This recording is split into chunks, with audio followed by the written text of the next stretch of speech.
Good morning, traders. Happy Monday, and welcome back to the Trader Bacon Show. I am your host, Gates Adams. So pleased to be here with you as we bring in December, last month of the year, as we start to figure out what 2025 is going to wrap up like and 2026 is going to start like. First and foremost, want to do a couple of things here. First of all, Apex Trader Funding. It currently 80% off any size evaluation.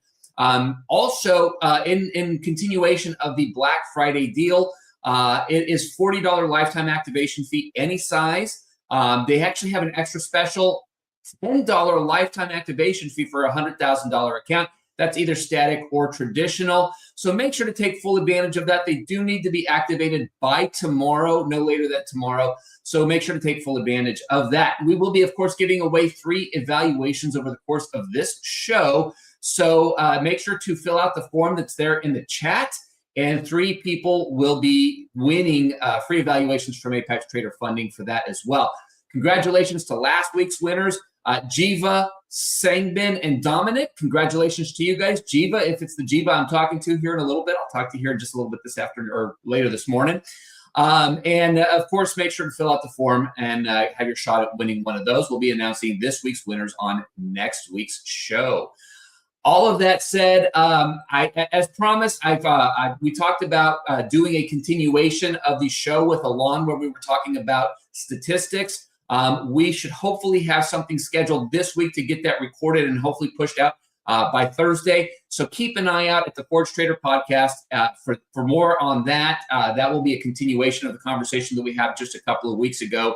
I am looking forward to this month. As I mentioned, I'm going to be doing this monthly. We are looking at doing an entire series on turning trading into a business. I've already got this month's guest lined up and ready to go. It's going to be an exciting topic and one that a lot of traders like to have way too soon. So it's something that you're definitely going to want to listen into and make sure that you're that you follow the guidelines that we set out. That's going to be a lot of fun. But all of that said, we've got a great show for you guys today. I've got Brett here. Brett is a successful trader. Has continued to grow and develop and has also continued to actually teach and train other traders. So you're not going to want to miss this. Stick around for today's episode of the Trader Bacon Show. My apologies. Welcome to the Trader Bacon Show, where we showcase everyday traders that are getting funded, paid, and bringing home the bacon. Are you ready? Because the Trader Bacon Show starts right now.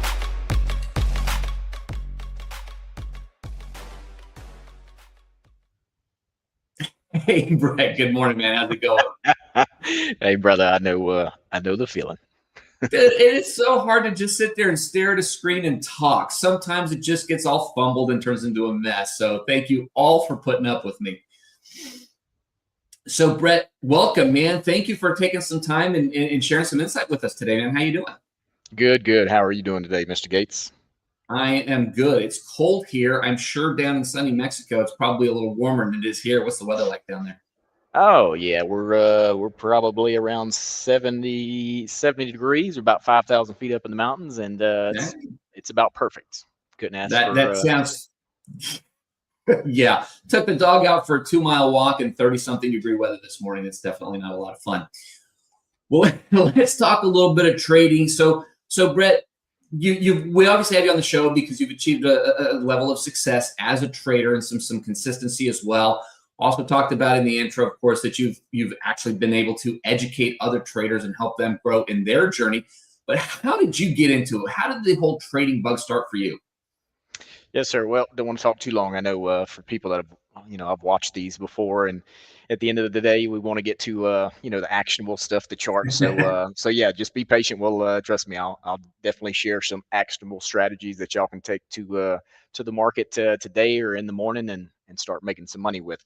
But as far as getting into trading, started swing trading 2020.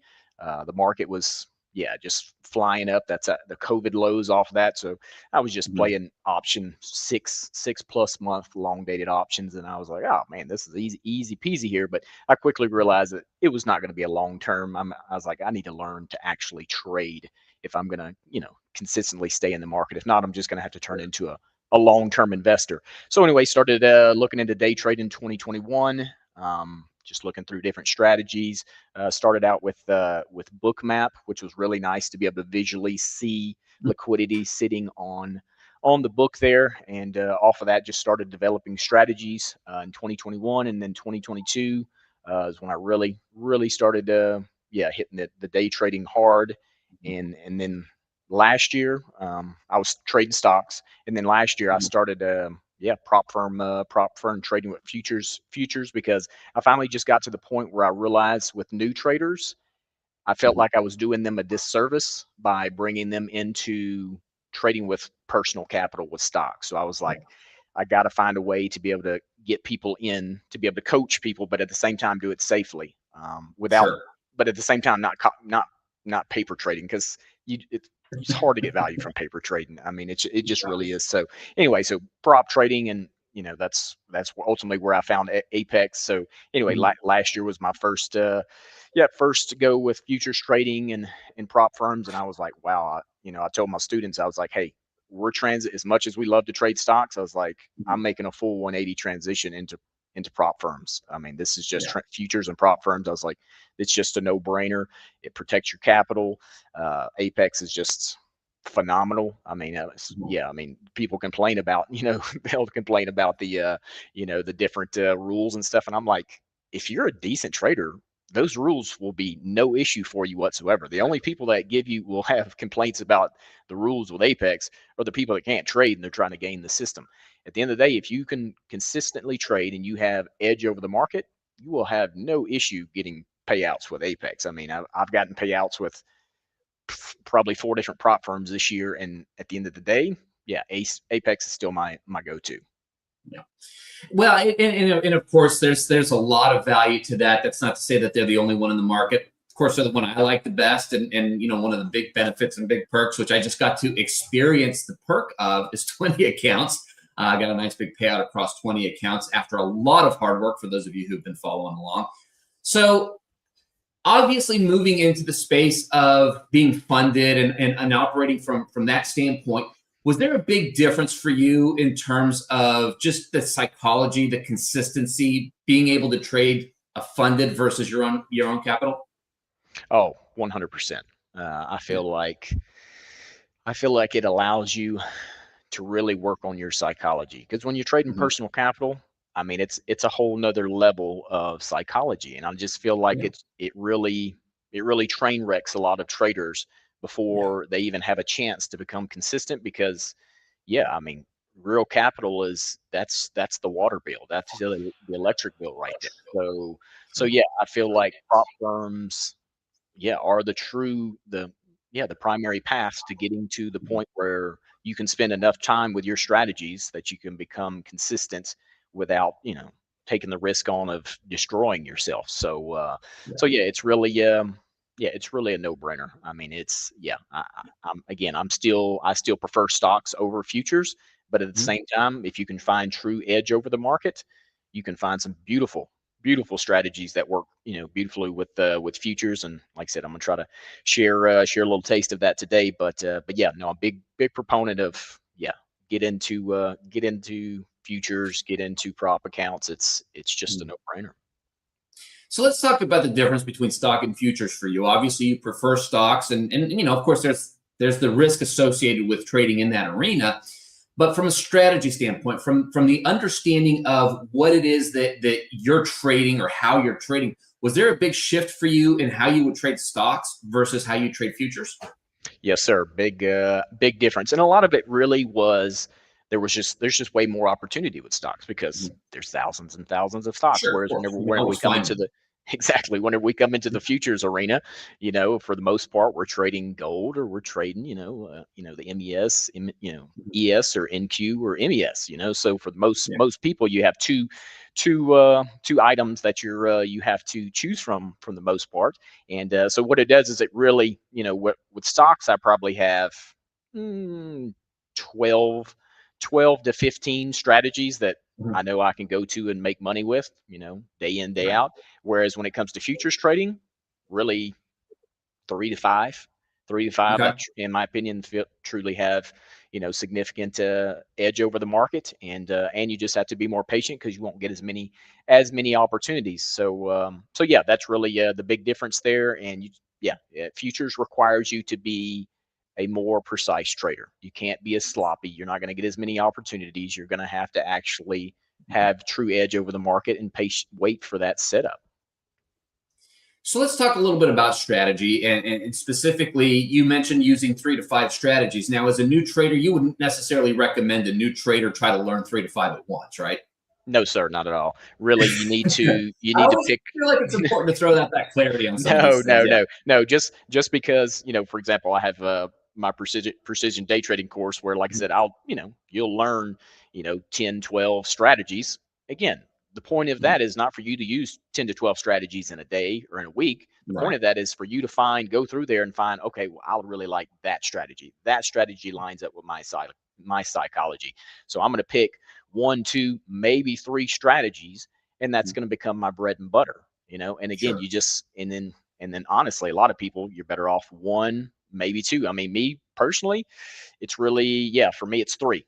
For Yeah. futures, it's really 3 is now again, if I just want more opportunities, I can use them all. But at the same time, I know for futures, I have to be more patient, I have to pick my spots. So really 1 to 3 strategies is really all you need for the futures market. So let's go ahead and pull up the charts. Let's talk about ultimately what's working for you now and what you've gravitated towards. And you made an important distinction here as we get those pulled up, that you have to find that strategy that specifically aligns with you. I don't know. Are we having a difficulty with the charts? Oh, there we go. Okay.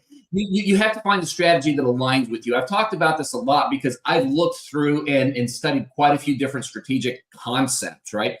But it wasn't until I found a strategy that I looked at, listened to, learned, and thought that makes sense to me, right? How big a part of that is what you have gravitated towards in your strategy? Yeah, exactly. Again, all of us have different. For me, at my core, I'm a mean reversion trader. But at the same time, what I teach my students is you really need to build your foundation based on being a continuation trader. At the end of the Right. day, it's not that you have to take only continuation trades or that's the only thing you do, but that really has to be your core. You have to be able to identify when the market is continuing, whenever it has momentum going in a certain direction, and again, if you don't want to trade that, that's fine. You want to trade mean reversion off of that, that's fine. But you have to understand, you have to have enough of a core of continuation to understand, hey, I got to get out of here. This is going against me and I can't get run over. So yeah, I feel like you have to be able to, you got to be both. Because if you're a mean reversion trader and that's all you're looking at, you know what? Hey, guess what? You can do great with that. I had times where I would go, months, don't lose a trade. But guess what? The mean reversion, being too mean reversion bias will eventually catch up to you. You're going to have a day where the market is going to do something that just makes 0 sense. It's just going to go insanity. And when it does, it's going to crush mean reversion strategies. Whereas the guys that respected continuation, they'll destroy it that day. So for me, I feel like you need, from a psychology standpoint, you need to be able to, play both sides of the fence and be able to respect and identify continuation as well as mean reversion. Well, and I think that sort of comes down to the concept of having a general high level awareness of trading, market moves, what moves the market, liquidity, et cetera, and so on. So having a deeper understanding, even if it does not necessarily fit within the strategy of what you're looking for, we can all start off with pattern recognition as a strategy, but we need to understand what's going on behind those patterns in order for them to really resonate, at least in my opinion. And I think that's, to a certain extent, what you're saying is when you have a better understanding, you at least will know when to stay out of a trade or when to be more cautious or size down or whatever the case may be. Absolutely. Walk us through a little bit here on the charts. Let us know, what is it that you're looking for in your trade setups? Yeah, so like I said, I'm just giving, like I said, I'm not I'll be honest with you. I'm not gonna give all my the best of the best here, but I'll definitely I'll give you a little bit of a cherry of what. I'm not gonna give you the cake, but I'll give you some of the cherry of what I have here and what I try to help students see. First thing, first and foremost, whenever we first start out with a chart, one, we don't want to put a lot of color on the chart. For example, casinos want to do a lot of reds and blues, a lot of exciting colors. Again, they want to excite you, they want to suck you in. Well, at the end of the day, you don't want to do that with your charts. Charts, you want to be very, as you can see here, gray, white, black. Again, don't want a lot of stuff that wants to suck you into the chart. So that's one thing that I highly recommend with students. And also, too, when it comes to the chart, is ultimately your ability to have consistent candle size every single day. So, Sure. for example, well, I guess I should have got into the point here. First and foremost, as you can see here, I got a SPY chart up right here where you can say, well, we're trading futures. Well, coming Right. from stocks, I've learned that SPY and QQQ levels are more significant than futures levels. I mean, I've just watched it time and time again. If you're ignoring SPY levels, you're trading, MES, or even MNQ or NQ, and you're sitting there Right. trying to get in trades and you're ignoring, very key levels on the SPY. I can tell you, you're gonna lose a lot more trades than you would if you would pay attention and and respect the chart there as far as SPY. Now, with that said, again, I love to have both of them up. I'll have my SPY chart up, and then I'll have my ES chart beside it, and then I'll have a MNQ chart, and then and then a QQQ chart. Again, just helps me appreciate all the different levels. So again, from a strategy standpoint, just go over a couple things here. These gray lines, these big gray lines on the chart right here, are your pre-market high and low for Okay. SPY. Again, you must know where the pre-market high and low is in your futures trading. If you do not Okay. know where the pre-market high and low is for SPY and Q, whenever you're trading futures, I can assure you, you can go back in your history and there's a lot of trades in there where you absolutely lost because you were not aware of where those levels were. So, I mean, prime example this morning, let's just say you're an NQ trader. I know there's a lot of NQ traders out there. Well, if you look at this NQ chart right here, this is an MNQ chart. But what I have on here is the London high and low, which a lot of Right. times your London high and low corresponds with your pre-market high and low. Okay. Right. So, and if you look here on your MNQ chart, look what the market did this morning. It came down to the literal tick of the pre-market low, QQQ I was pre-market there low, for the that. London. Yeah, exactly. I mean, so situation there, you're absolutely, this is a situation where I'm all about playing off of these pre-market highs and lows. You get in Sure. right here and then you take, you have your stop just on the other side. Again, a lot of times I do my stops based off of QQQ. So for me, it's a 35-cent stop, so you can translate that into your M&Q stop as well. It's usually about $14-15 on the M&Q, or the NQ would be the stop there. But again, like I said, I just feel like anybody that's ignoring SPY levels and QQQ levels is really, really doing themselves a disservice. And also, too, on this M&Q chart here, what I like is also, too, these indicators in this chart will be available for anybody that wants them. I did a uh, preloaded copy of this, so you'll be able to copy it into your own charts. Just click the link. You'll go up to the top right. It'll say copy chart. Copy it, save it, and you'll have this exact chart with these strategies or these indicators right here. Now, again, this is not even remotely all my indicators, but at the same time, this is just a nice little cherry on top here for people to enjoy. But anyway, just to Right. give you a little heads up on what this chart's, everything that's on this chart. One, here's your London, London session high and low. Okay, based on your M&Q, that'd be the same for the NQ chart. Your other thing that's on this chart, this M&Q chart, is your dollar increments for Okay. QQQ. All right, which is significant.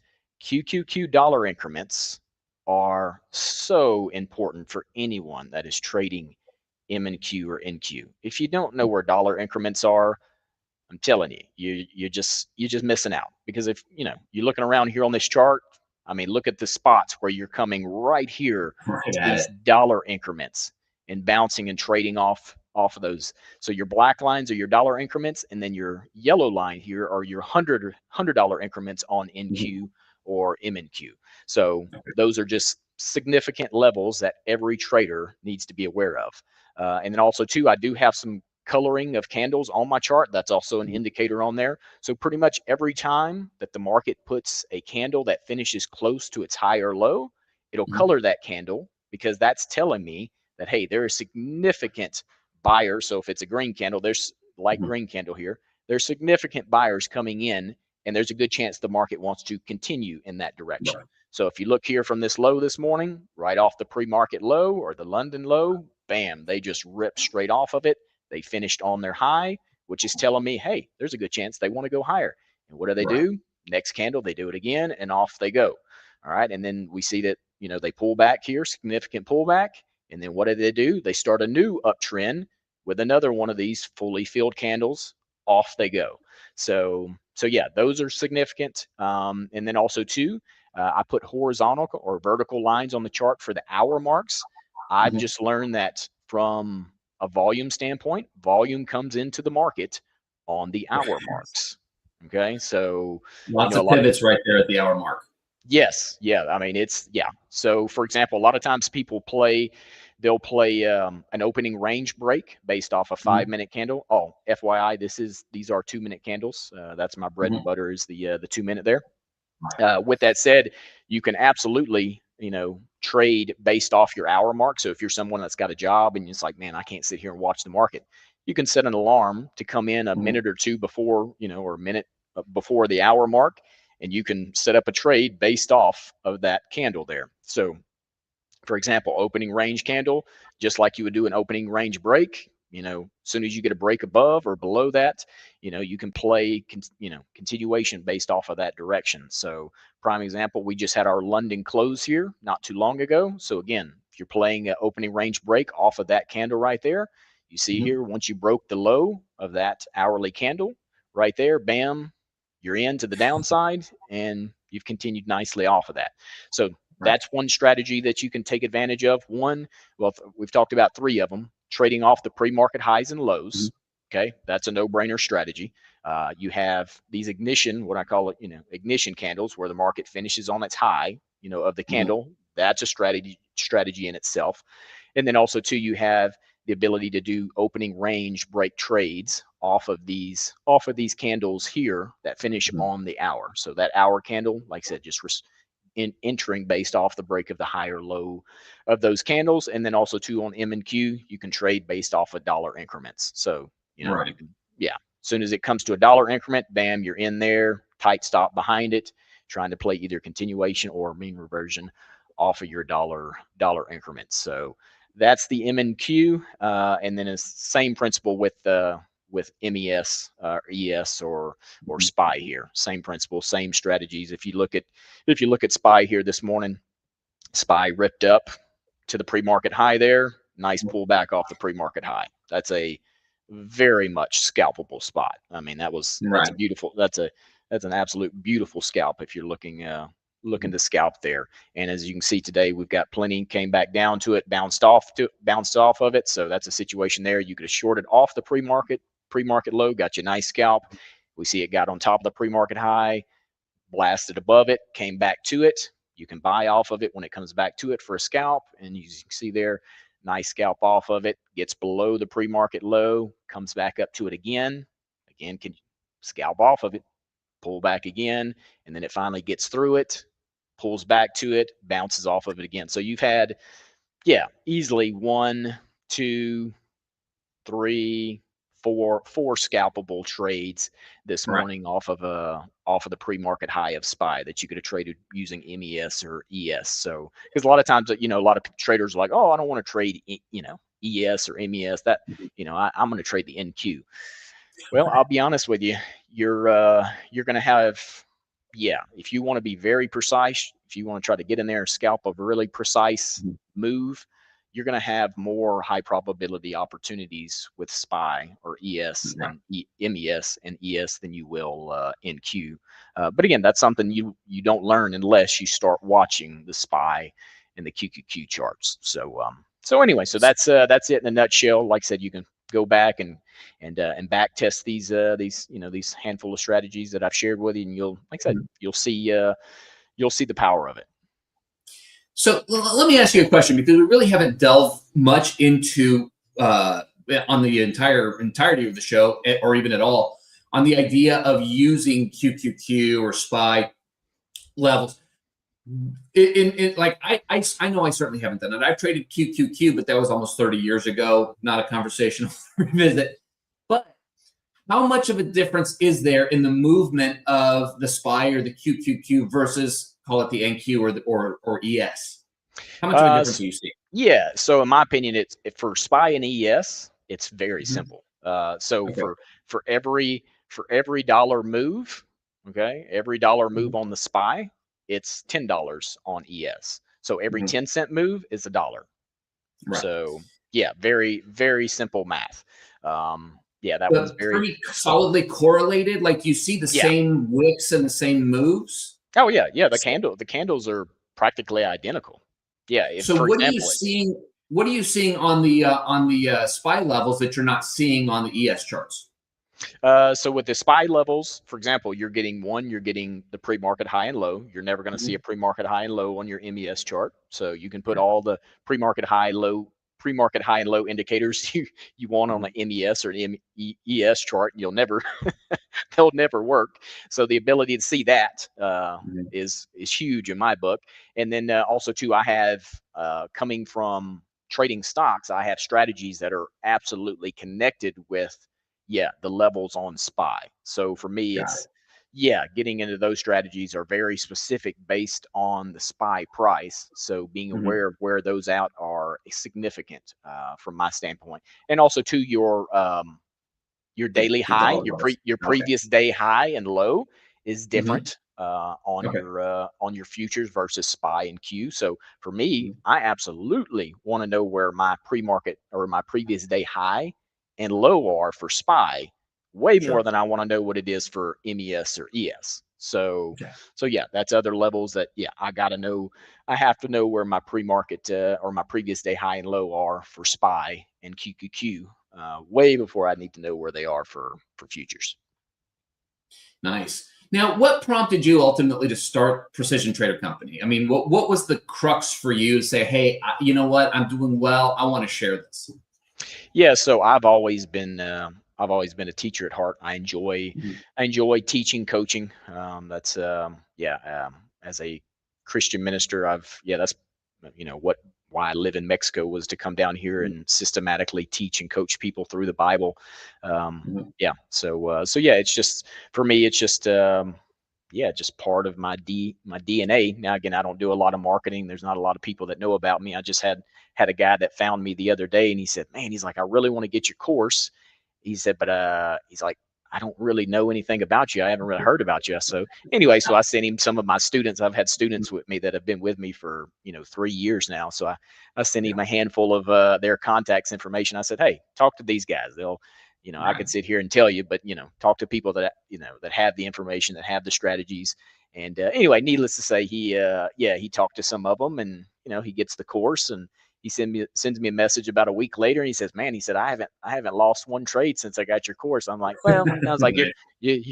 it's coming. You're going to lose, but Nice. the point is now you have edge over. I told him, I said, now you have edge over the market because, in my opinion, it's really hard to build a good psychology if you don't have Right. true edge over the market. There's so For many sure. people that you go to hear people talking about it in videos. They're like, "Oh, psychology, psychology," and it's like, if you don't have quality edge over the market, I think it's really hard to build quality, psychology. So anyway, so I'm a Well, big proponent of yeah. of having true edge over the market and then building your psychology based off of that.